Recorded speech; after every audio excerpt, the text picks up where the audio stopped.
Entre 1968 y 1973 tuvo lugar en el Sahel una de las sequías más importantes del siglo XX.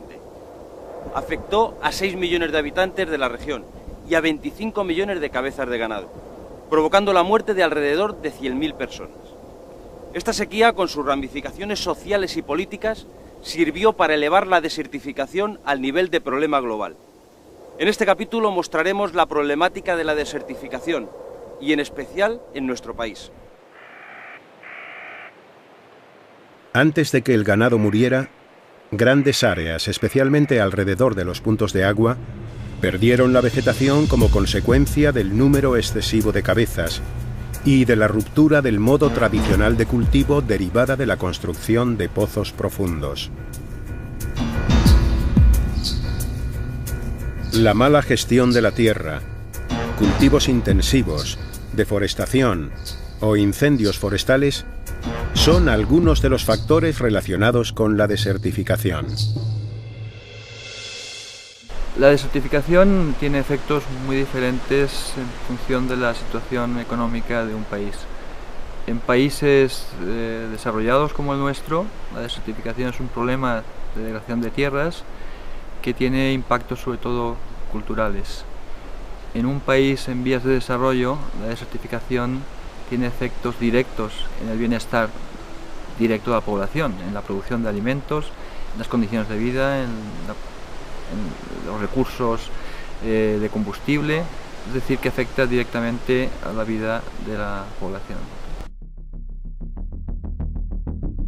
Lo que hace que se considere a la desertificación como un problema a escala global es que afecta aproximadamente a la sexta parte de la población mundial, al 70% de todas las tierras secas, equivalente a 3.600 millones de hectáreas, y a la cuarta parte de la superficie total de las tierras del mundo. La OCDE ha afirmado que si el ritmo de degradación del suelo continúa en los países en vías de desarrollo, en pocos años, más de un tercio de las tierras agrícolas del mundo pueden perderse o destruirse. Aunque en los países pobres los resultados son más patentes, en los desarrollados el abuso del consumo de agua también repercute de manera muy negativa. Sirva como ejemplo que en Estados Unidos se necesitan actualmente para todos los usos unos 1.200 metros cúbicos por habitante y año. España no se encuentra alejada de esta cifra y demanda unos 900 metros cúbicos por habitante y año, siendo el sector agrícola el que mayor participación representa en dicho consumo, con cerca del 68% del total. España es el país de Europa más afectado por la degradación del suelo, tanto en intensidad como en extensión. Pero es sin duda la zona sur, a excepción de los sistemas montañosos, la que se encuentra en mayor riesgo de desarrollar la desertificación.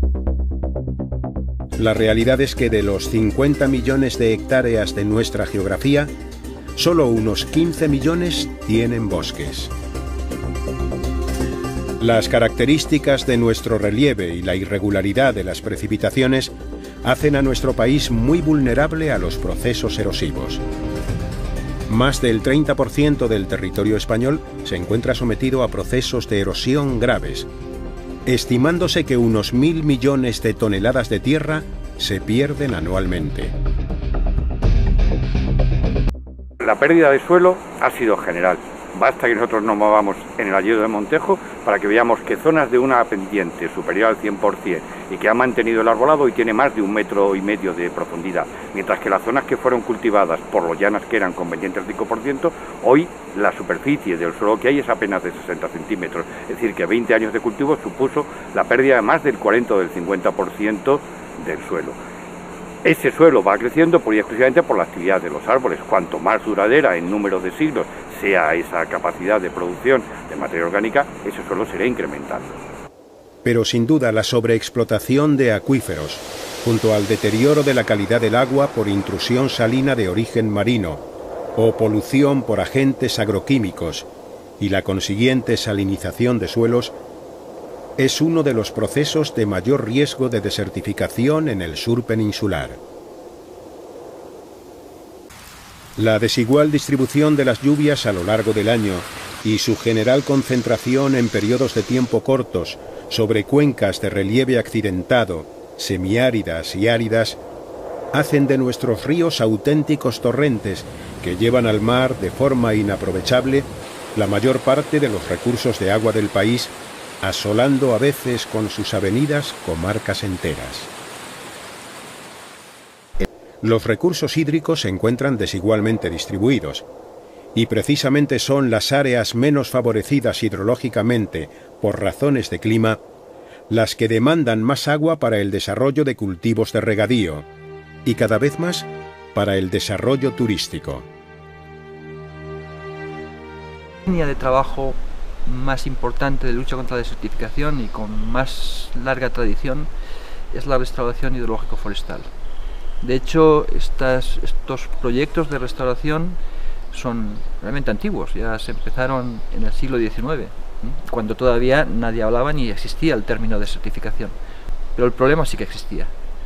Existen ejemplos a seguir que datan de finales del siglo XIX y principios del XX. Y ya en el siglo XIX los ingenieros de montes de aquellos tiempos se dieron cuenta de que para evitar inundaciones, para evitar pérdidas de suelo inasumibles, había que reforestar. Y había que reforestar especialmente las cabeceras de las cuencas hidrológicas. Entonces se iniciaron proyectos muy ambiciosos en muchos casos, algunos proyectos duraron décadas y yo creo que globalmente tuvieron un gran éxito. Sí. Donde un día existía silencio y desolación, hoy se desarrollan bosques que con su cubierta frenan la erosión y son vectores generadores de suelo. En los países mediterráneos y en otros países del mundo el problema antiguo.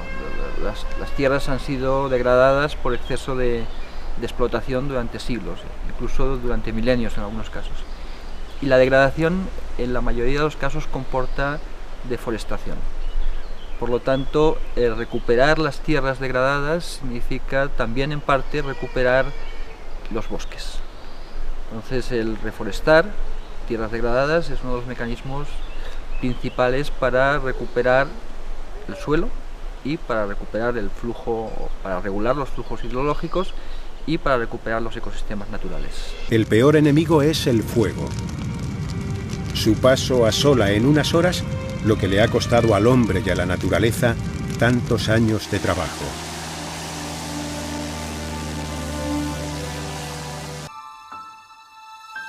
Si no se detiene el deterioro de la cubierta forestal, el proceso degenerativo no se interrumpe.